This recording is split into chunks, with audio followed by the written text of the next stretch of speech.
Hello and welcome back to The Hated and the Dead with Tom Lehman. For all of you listening in the UK, I hope you all survived Storm Eunice. Before we start, I have a confession to make.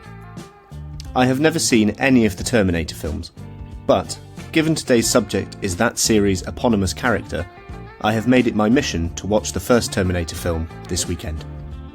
That subject is of course actor turned politician Arnold Schwarzenegger, who served as Governor of California from 2003 until 2011, after winning power in the unusual circumstances of a recall election, as you're about to hear. Though Arnold Schwarzenegger's background might demonstrate a distinct lack of political capacity, Arnie showed a considerable amount of skill in working with people from across the political spectrum to get things done.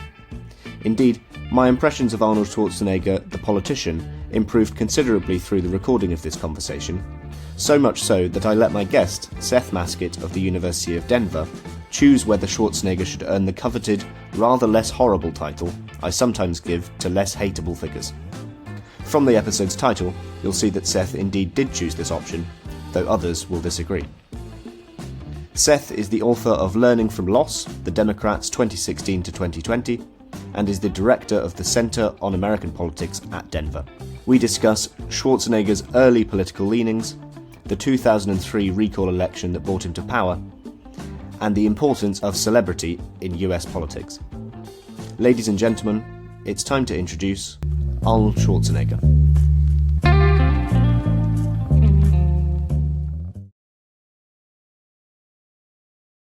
Hi Seth, how are you? Good, thank you. How are you? I'm really well, thanks.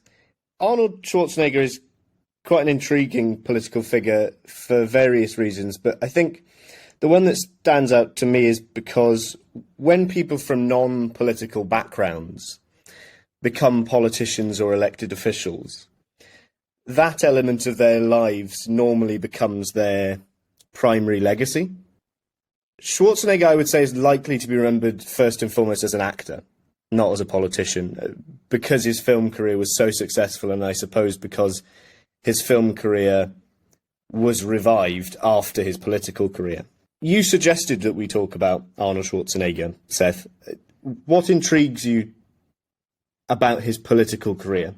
What makes it stand out? Yeah, I think that's an interesting reflection on Schwarzenegger. I mean, his time as governor, essentially his career in office was about 7 years. And he has otherwise had a career in entertainment that's gone on really since the 1970s, and he's still acting today. So his it's in some ways politics was a departure for him. I think there are three things that kind of stand out for me about Arnold Schwarzenegger's political career that I think are important lessons. One of them is that there's obviously this. I know this is true in British politics to some extent, and particularly true in American politics. There's this kind of ideal of someone coming in from outside the political system to save the political system, of a business person, someone with practical real world experience, or someone who's famous who can come in and sort of work outside the system to change it. In some ways, Schwarzenegger is one of the better examples of this, possibly one of the best in U.S. politics, of a business person turned political executive. A lot of the time when business people run for office, they lose. And sometimes, when those few who win, they're not always that great, and they're often pretty epic failures in the job. He actually was reasonably successful as a politician.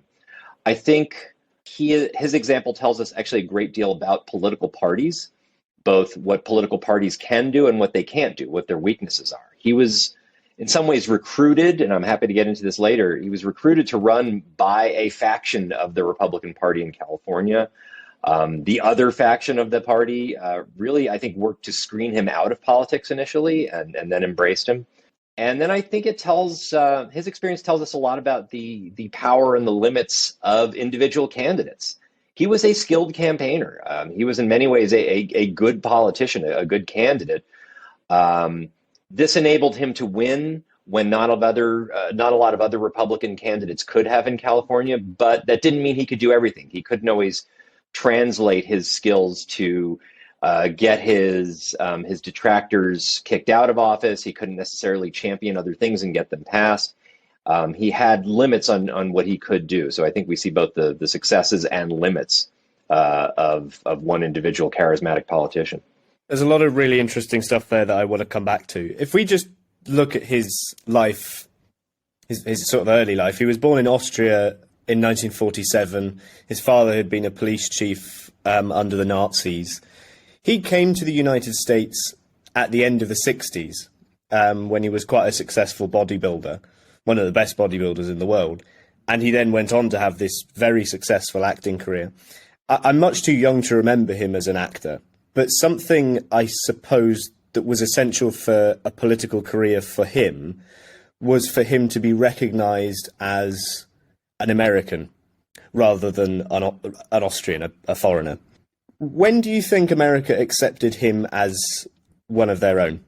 That's interesting. I believe he obtained his U.S. citizenship in 1984, if I'm not mistaken. But he was sort of embraced by the U.S., I think, years before that. He talks in some of his speeches, he talks about his desire ever since he was fairly young to move to the United States, to become an American. As you say, he did that in 1968.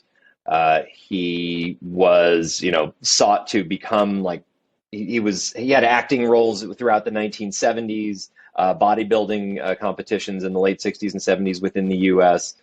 By the time he was filming Conan the Barbarian and then Terminator in the early 1980s, I think he was already pretty wildly popular within the U.S.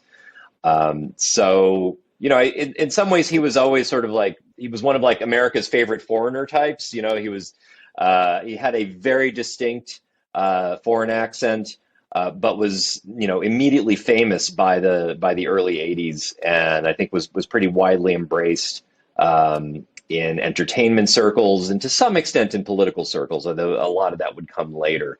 I think by the time he had his citizenship, probably a lot of people already thought of him in some ways as very much a part of American culture, if not necessarily an American citizen. And did he commentate on politics at this stage in the 1980s from the sidelines, if you like? So at that point, not very much, although it's interesting. By 1988, he had actually already decided to become politically active. So that's only 4 years after having his citizenship. He began work as a campaign surrogate for the George H.W. Bush campaign. It was Bush Sr., which was a successful presidential campaign. He went around the country giving a lot of campaign speeches for the Bush campaign in '88. When President Bush got elected, he named Schwarzenegger as the chair of, I'm trying to remember the precise title. He was chair of the Council on Presidential Fitness and Sports. That really made me laugh. I have to be.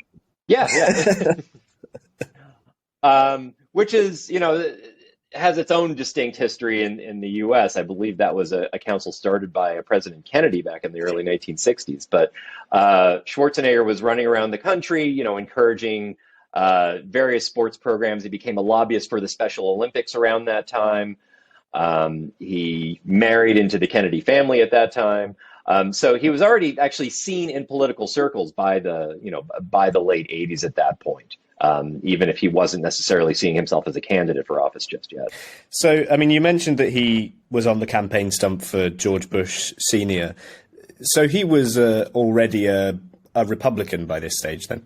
So it's interesting. I was actually just re-listening to Schwarzenegger's 2004 address to the Republican convention, which is, if you get a chance, it's actually one of the better speeches from that convention and from that era. He talks about how when he first arrived in the United States, this was, I believe, in October of 1968. So there was that was just a month before the 1968 presidential election between Richard Nixon and Hubert Humphrey.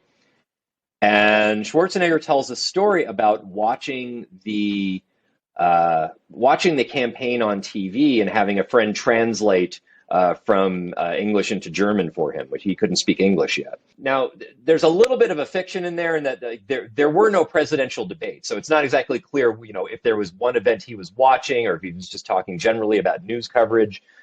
But he talks about how Humphrey, the Democratic candidate, was talking about a greater role for the federal government in intervening in the economy and in people's lives. And he said that reminded him of the socialism he left in Europe.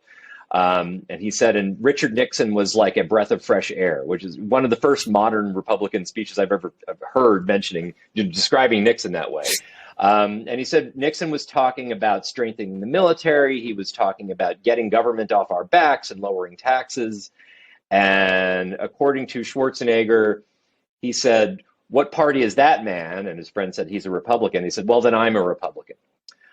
So, just going from that story, his political socialization into the U.S. came very early upon his arrival, and that he has considered himself a Republican from that day. That's interesting. I mean, is there much evidence? You mentioned Maria Shriver, his wife of 20, 30 odd years. She was a John F. Kennedy's niece. The Kennedys, obviously, the kind of byword for, liberal Democrat politics in the US. Is there any evidence that he was ever politically enticed into the Kennedy mold? I don't know. And it's honestly not that clear. I mean, even if he had, identified as a Republican from very early on, he never seemed to be a particularly ideologically fervent one. That is, he never really associated himself with the far right, the conservative right in the country. There is, I think there's some evidence that, immigrants to the U.S. who have had some experience with communist nations, and he talks about that in his upbringing, about, being very fearful of the Soviet Union as a young person, that they tend more to associate with the Republicans upon becoming Americans, and identify with Republican rhetoric about the Soviet Union and about communism. So I think he associated with the party at that level, but was never particularly far right on a lot of other economic questions, on environmental questions, on issues of social conservatism or identity. So it's not clear whether, I don't know that Democrats ever really particularly reached out to him. I don't know that his larger Kennedy family ever tried to recruit him to run for office. But I think they just sort of, accepted him for what he was at that point. Let's talk about his political moment then.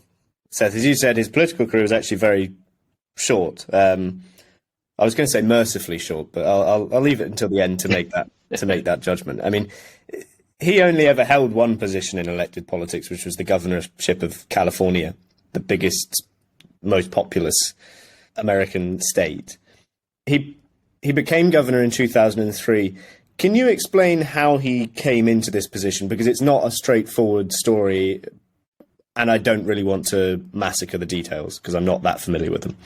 So it's kind of a fascinating story. And he, I think after his experiences on the 1988 campaign, I think he impressed a number of people in Republican circles who, took him seriously as a potential political figure.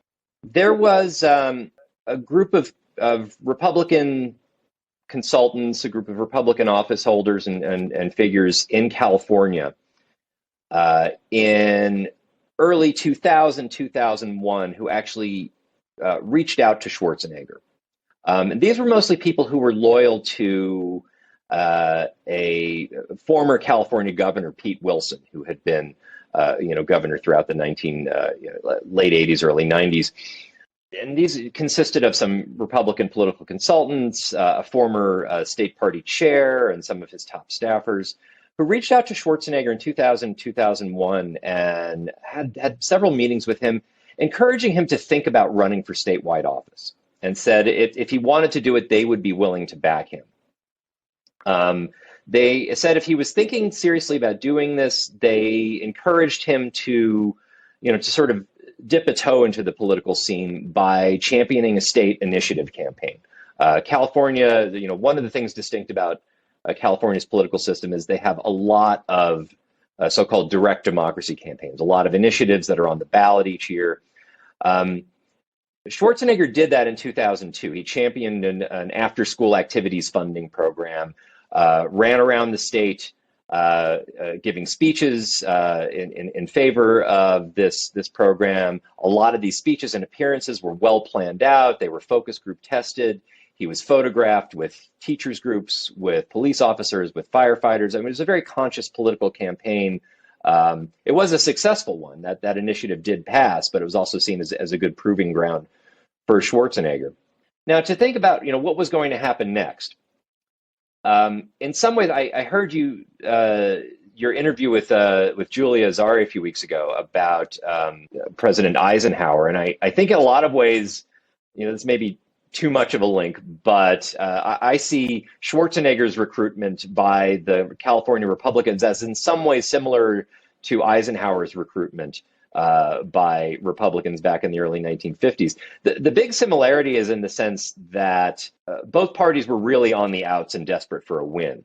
With Republicans recruiting Eisenhower, they hadn't won a presidential race in 20 years at that point, 24 years. Now, there's some research suggesting that the longer a party is out of power, the more they're willing to moderate to get a win. They're willing to embrace someone who's fairly popular, even if they doesn't agree with them 100%.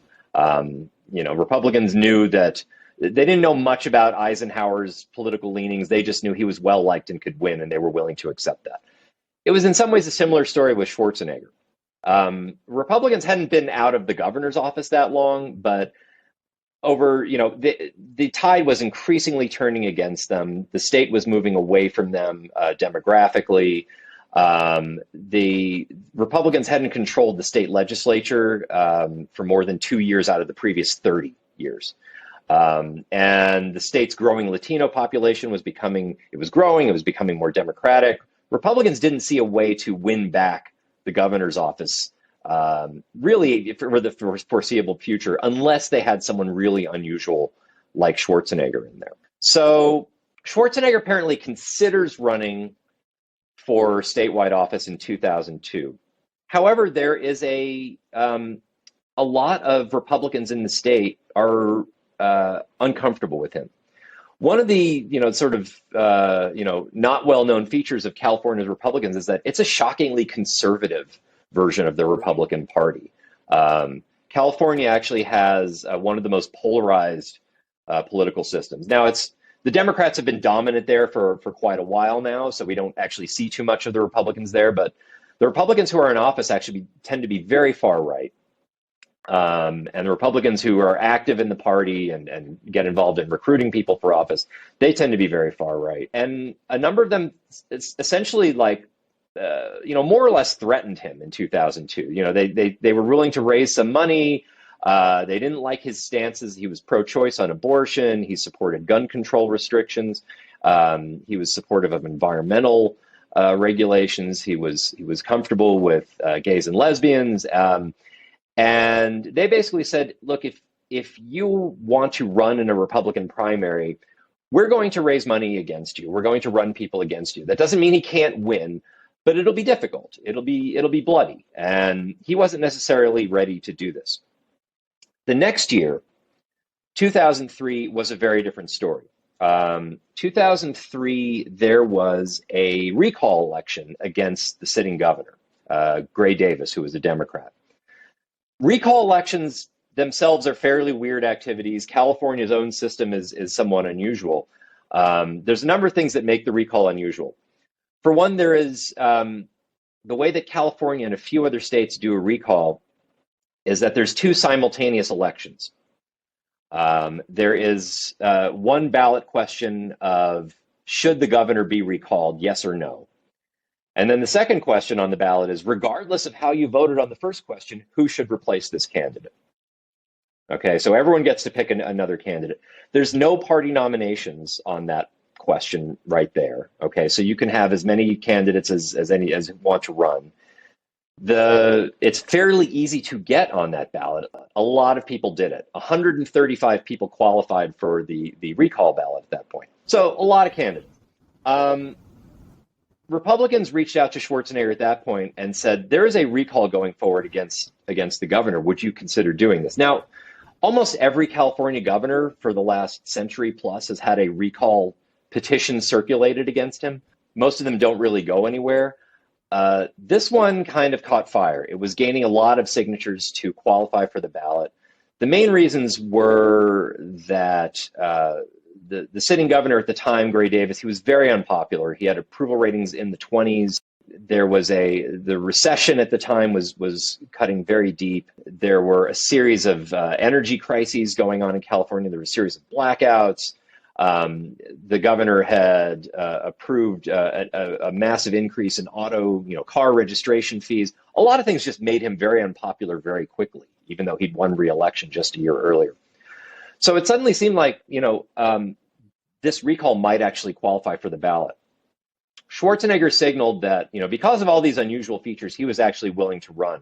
Probably the best part for him is that there was no Republican primary to get on that ballot. He could simply, qualify for the ballot and take advantage of his popularity. He didn't have to, go head to head against all these other Republicans to do it. So he sort of sidestepped the biggest obstacle that was in his way to the governorship. Exactly. It allows him to just compete in an open field against lots of different candidates. That is a really good environment for someone with a lot of money who is very famous. And that was perfect for him. So he jumps in this race. Another feature of it is actually it's a very quick campaign. I believe the California certified this for an election. It achieved enough signatures in August and announced the election would be just 2 months later. So at that point, the recall kicks into gear. And one of the really striking things is that a lot of Republican leaders throughout the state decide that this is actually the one chance that they'll get to win.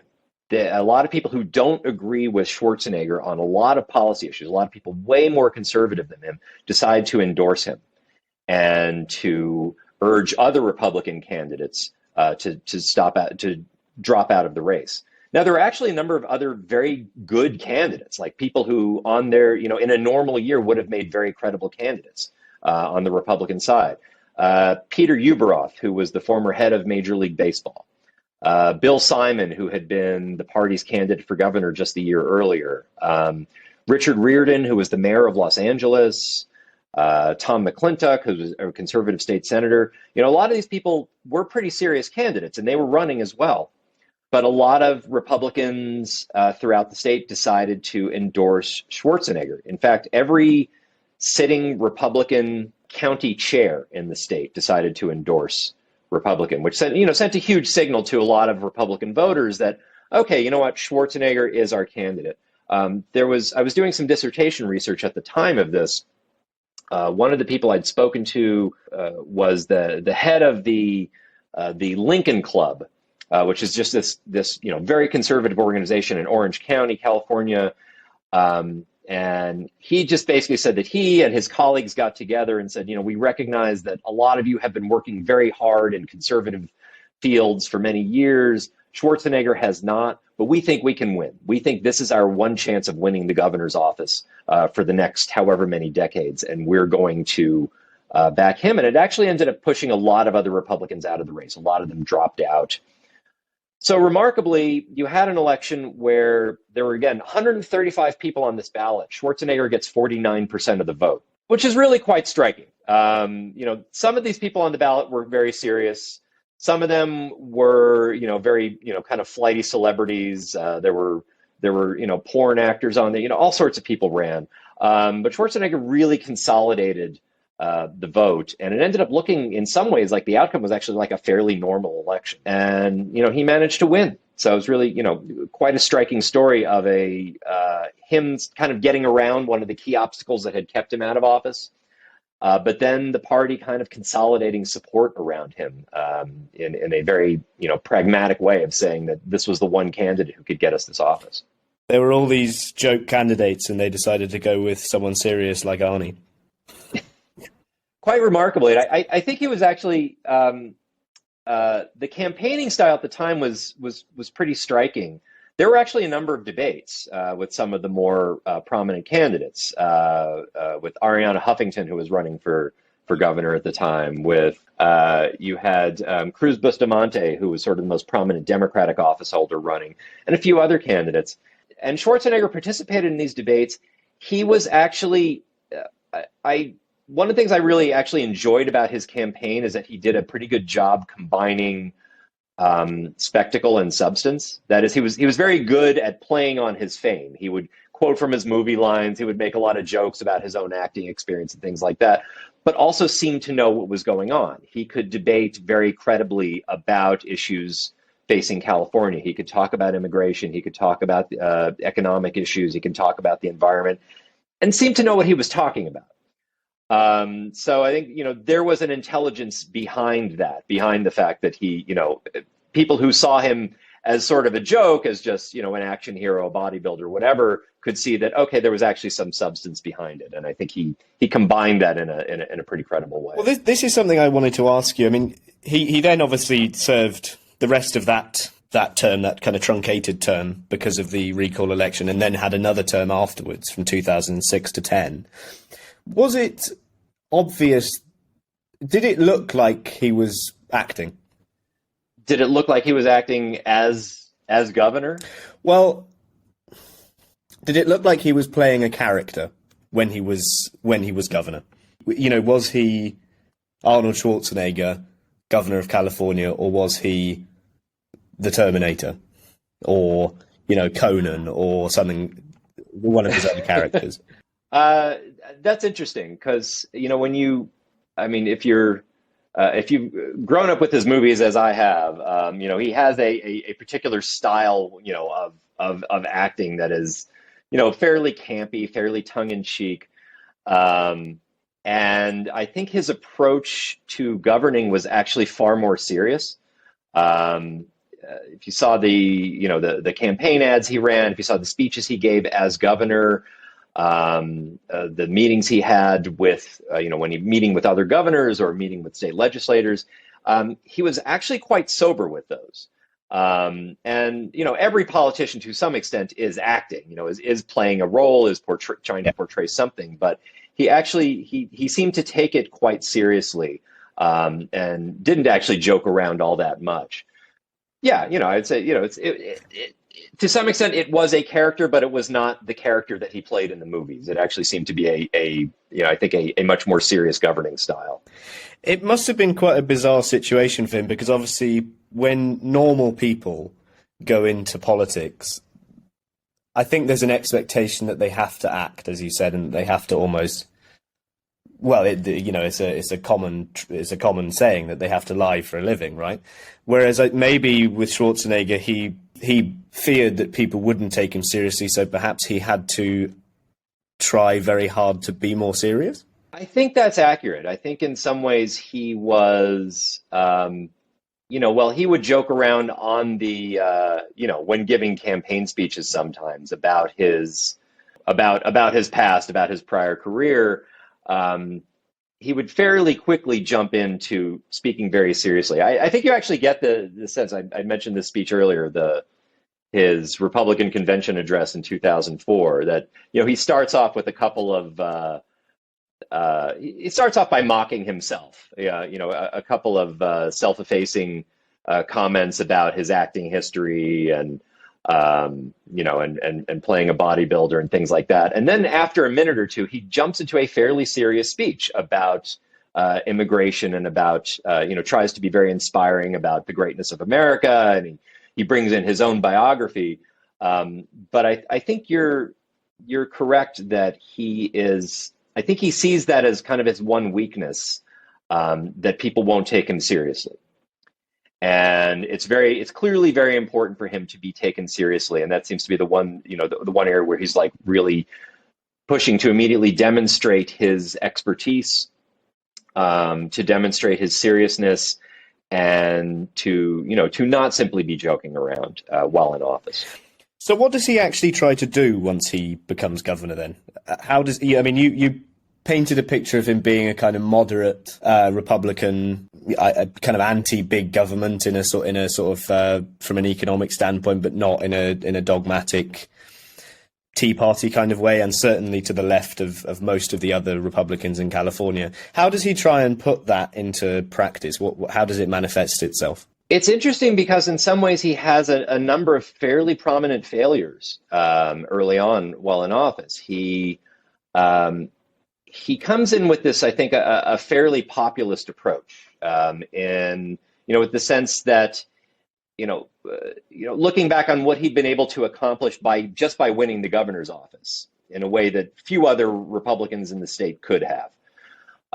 He just by virtue of his own popularity, his own public image, that he was able to do that. I think he comes in with the sense of, I can turn this system on its head. I can completely change the way this is run. I can use my own popularity to change who gets elected in the state. One of the things he does is he runs around the state in 2004. He's not running for office himself at that point, but he is campaigning against a number of prominent Democratic legislators at that time. And, he plays on his own history, talks about it. We're going to terminate the career of some of these Democrats. We're going to shut down the girly men and so forth. He's wildly unsuccessful in this, even though he's still a very popular sitting governor. He's not able to really translate that popularity into, getting Democrats kicked out of office. Basically, everyone he campaigns against still wins re-election. Then in 2005, he calls for a special election in the state to push a series of political reform initiatives. These include some sort of centrist populist things, redistricting reform, to some sort of moderate conservative issues, limiting teacher tenure, limits on union dues. He even calls for, even though he considers himself pro-choice on abortion, he calls for parental notification on abortion. So essentially teenagers can't get abortions without their parents' approval. Basically pushes 8 different political reform initiatives, campaigns up and down the state for them. They all lose. It's really a rather remarkable rebuke, even though he is still a fairly popular person, but he's not able to translate that popularity into getting other things passed. The state was still fairly liberal. It was still dominated by Democrats.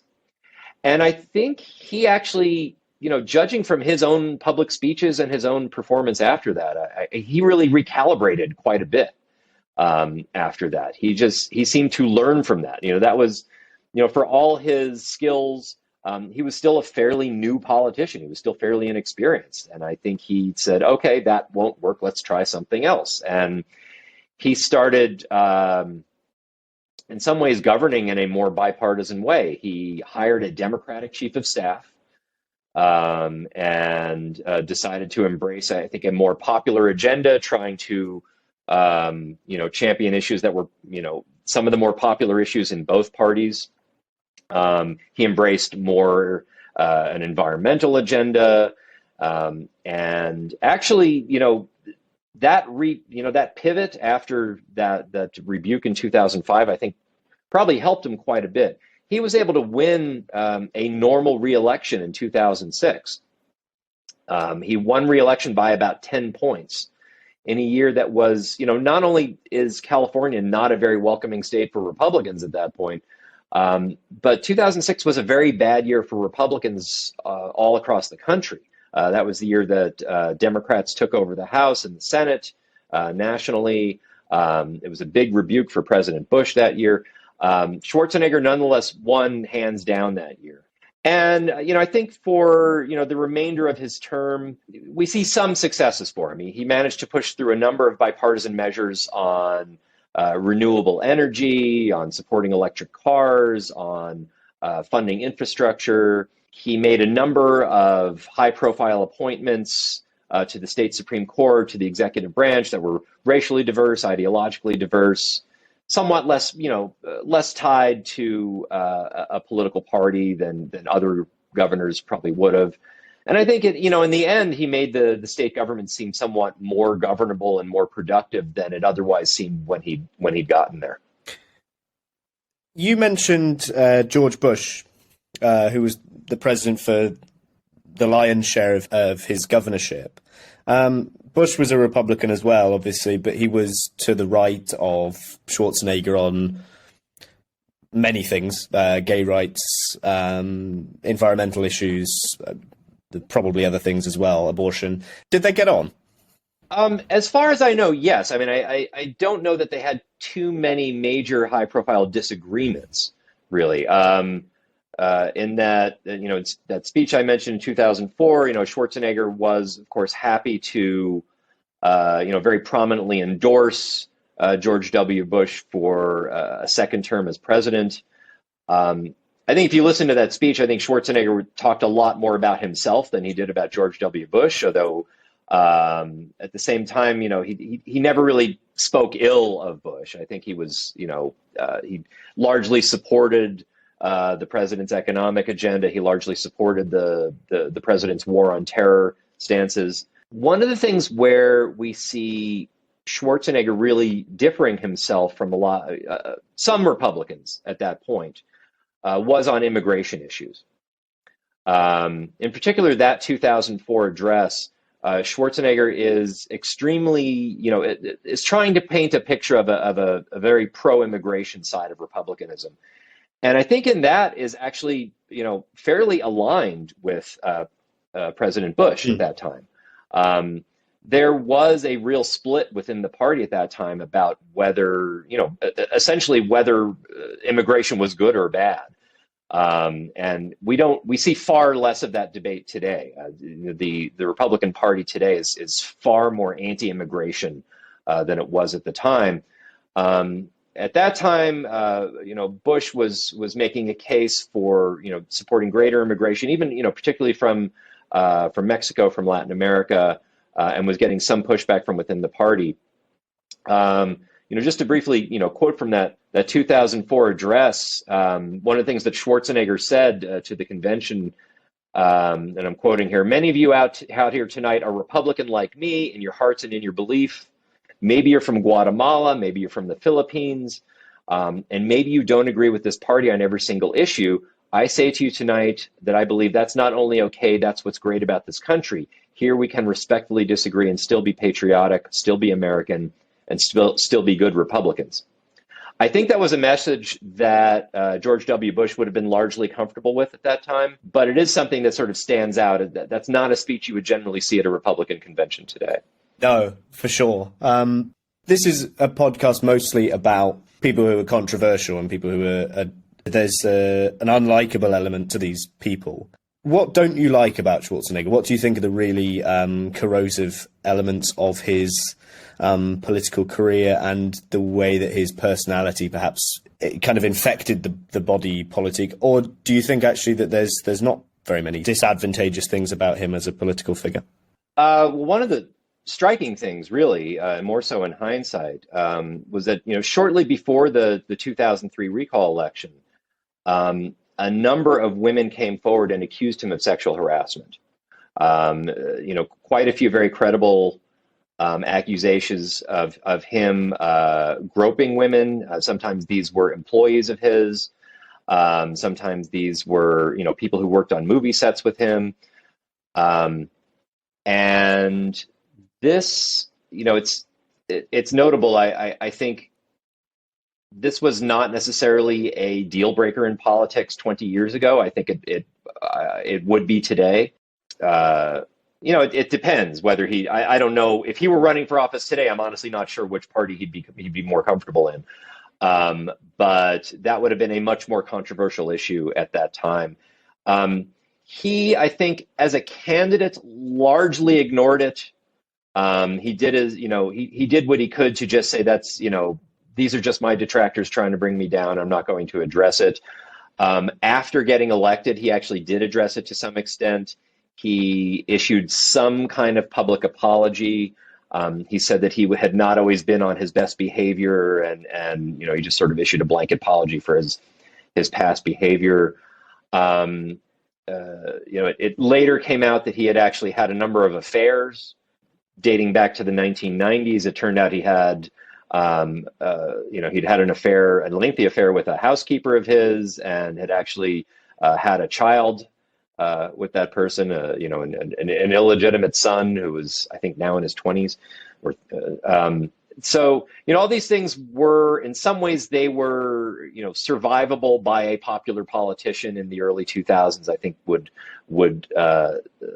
not be so much today. But I think they sort of generally portrayed an image, not only of a sexual harasser, but someone who was rich enough, popular enough, powerful enough that he simply thought the rules didn't apply to him.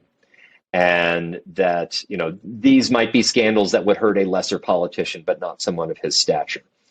At the time, there was I think some of his opponents were trying to portray him as someone who more generally was, someone who would kick down. That is, someone who was, could be somewhat abusive of his employees.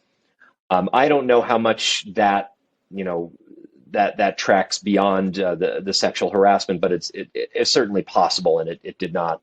These are issues that were probably not taken as seriously as they should have. Particularly, this is only a few years after Bill Clinton's impeachment and trial. I think the way that, if you just think of sort of that environment where Bill Clinton was ultimately acquitted in his Senate trial, for what was seen at the time as like, okay, this is smut, this is an affair, this is why are we making such a national issue about what's basically a private matter?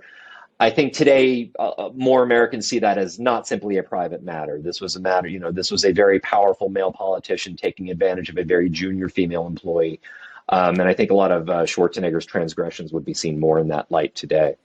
It sounds as if his political career overall, you view in a relatively positive light, but perhaps as a person, not so much. I think that's a reasonable assessment. I think there's one sense in which I always sort of, and I may be somewhat in the minority on this, but I tend to kind of value the party system.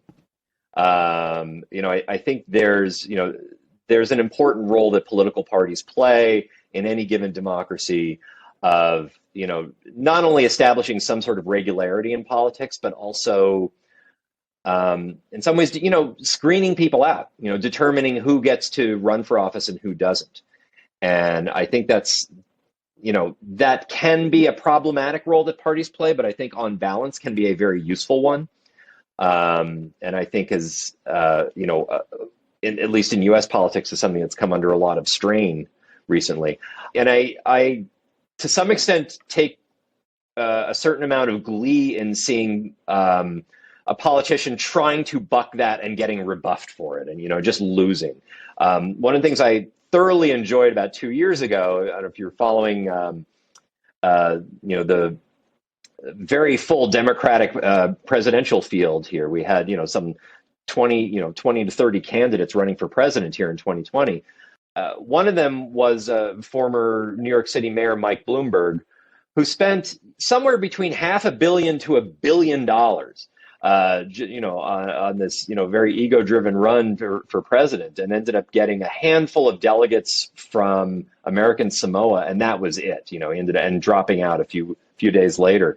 That cracked me up. I love that. I love, seeing people who just say, okay, all these rules, all these systems, these nomination traditions, those are for other people, but I've figured out a way to get around it. That usually fails spectacularly. It notably did not fail for Donald Trump, right? He's someone who the Republican establishment, to the extent that term means something in 2016, they did not want him to be their presidential nominee, but they never coordinated well against him, and he managed to get in and really take the party over. And I think Schwarzenegger saw some real success in doing that when he ran in 2003. That is, he was not a traditional candidate. He's not the sort of people, not the sort of candidate who would run in a more normal year. He was able to really, take advantage of an unusual election system and really exploit his fame, his money, his popularity, the fact that people just sort of generally liked him. But it didn't work for everything. That is, he couldn't completely remake the political system. He was, I think, a somewhat successful governor. He had some policy successes, but in the end, he didn't really change the party system all that much.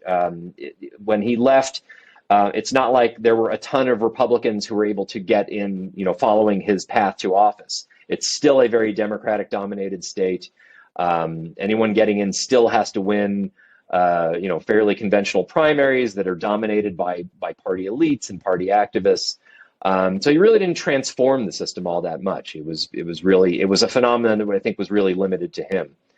And in some ways, it was a system that I think changed him. I think it disciplined him somewhat. That it forced him to become a fairly serious, in some ways, kind of conventional governor. And when you think of people like Oprah Winfrey or The Rock, this is a similar political phenomenon, but obviously on a national level, these people have sort of either been tipped to run for president or, I think in the case of The Rock, actually talking about running for president. Do you think this can be a force for good, this kind of hyper celebrity driven politics? I mean, I'm really wary of it. I'm really skeptical about it. And I think importantly, it always surprises me how much that comes up. Every few years, people start talking about, hey, why not Oprah Winfrey, right? She gave a speech. Oh, I cannot remember the specific award show. I think it was the Golden Globes, right? Just after it may have been the Golden Weinstein Globes year. Yes, 2017, 2018. Where she gave this wonderful address about the Me Too movement, and it was very inspirational. And all of a sudden, people were talking about her running for president. Meryl Streep basically said, well, if she wasn't considering running for president yesterday, she has to be today. And when Meryl Streep tells you you're running for president, you have to think about it at least. But it didn't go anywhere. Maybe it will someday, but it hasn't gone anywhere yet. Mark Cuban has been talked about as a potential candidate.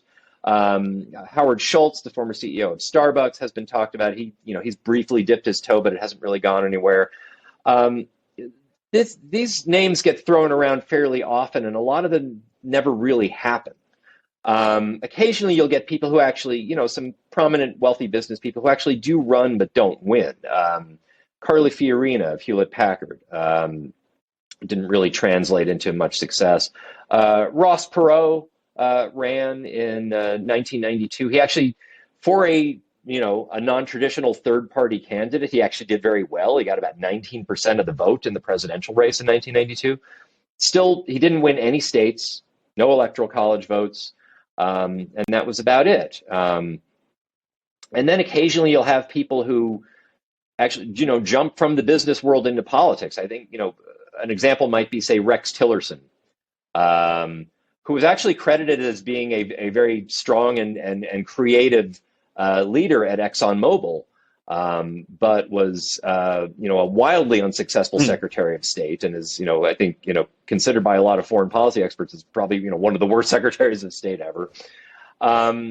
And then there's Donald Trump, which it's still a very polarizing question about how successful a business person he was versus how successful a politician he was, but I think he's sort of someone who decided, whereas with some, they would say, well, my experience as a business person means I can, I mastered business. That means I can, try and learn the political skills. I can translate those skills into becoming a good politician. Trump never seemed to want to learn any of those political skills. He just said, well, look, I'm famous here, so I'll be famous there. And I don't need to learn any political skills. And I think was largely unsuccessful in a lot of those counts. Was of course impeached twice, lost re-election. A lot of the big ways he was sort of unsuccessful in that field as well. So I don't know that Schwarzenegger's example has really like opened things up for other politicians. There is some recent research suggesting that if you look at who runs for office, at least for Congress in both parties, increasingly the parties are nominating people without political experience. That can be people from the business world, from other spheres, but it's not necessarily like celebrities. It's not necessarily people in the Schwarzenegger mold. And I think people who've talked about that, doing that, a lot of them just get dissuaded from running when it comes down to it. I suppose the biggest disadvantage with it that I can see, the kind of particularly the celebrity side of it, is the fact that these people are considered a sort of breath of fresh air, or a change, ill-defined though that is. It seems to substitute for substantive political change, if that makes sense. Because I mean, it's not as if your country is just this brilliantly governed place with no problems to solve. And I just think that electing somebody like Trump or electing someone like Schwarzenegger, it's almost a bit. And I know obviously most of you didn't vote for Donald Trump, but it just seems very lazy. It just seems like, oh well, he's different in these kind of very superficial ways. Maybe he'll do something. It seems like a sort of abdication of any proper political consciousness or attempt to kind of change the system itself, rather than just the people that are in there. I mean, this is a whole very frustrating area of American politics that I could probably get into way longer than I should. But I think most people generally agree that the U.S. Has very serious problems that need serious solutions. And then immediately a lot of the political discussion from there goes to, well, the problem is you have all these Democrats and Republicans that have been in there for years. They can't seem to fix anything. So what we need is an outsider. That's an argument that doesn't make a ton of sense on its face, but if you look at how people mostly get to see the political system, if they were to watch Congress, what they see is they see a lot of fighting, right? And that's often portrayed as needless bickering. It's often portrayed as gridlock, when in fact what it is, it's governing, it's negotiation, that is often a very frustrating process and can actually sometimes yield, fruitful policy in the end, but it doesn't always look great while it's being made.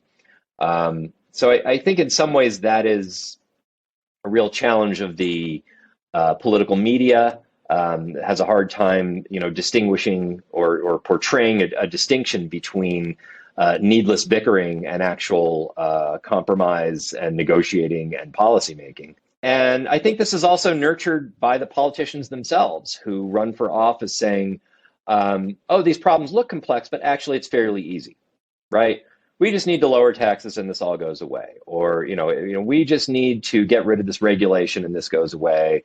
Or we just need some fresh ideas from the business world. And what is rarely portrayed out there is that, being a governor or being a president is actually it's a job with a set of skills that are not easy to come by. And even if you're a very good, say, business leader or actor or something else, it's not immediately obvious that those skills will translate into, the actual political skills of being an executive, which involve, well, first of all, knowing some things, knowing how to balance different claims made by other politicians, knowing how to spearhead negotiations, having expertise, knowing how to weigh other people's expertise. Those are all a fairly specific set of skills. Some people are capable of learning those on the job. Some people can pick those up from previous elected office, but it is it's not at all obvious you would have those from another field. And simply, being able to sign paychecks and balance a ledger or something like that is honestly not a very large part of actually being a successful politician. Yeah, I think being president it's not a job I'd want to do. And in that, but I don't have to think about it. And in that, me and Arnold Schwarzenegger have something in common, of course. There's one final thing just before you go, Seth. I have sort of two different types of episode on this podcast. I have the sort of orthodox episode where it's about somebody who is, as the name of the podcast suggests, hated or hateable is I guess is kind of what I'm trying to get at. And I have another one called The Rather Less Horrible, and then the name. I don't know what to make of Schwarzenegger. So I'm going to leave it up to you. Which category would you like to see him go into? That's honestly an interesting question. Well, he's, called the hated and the dead. He's not dead. I still think he's not widely hated. I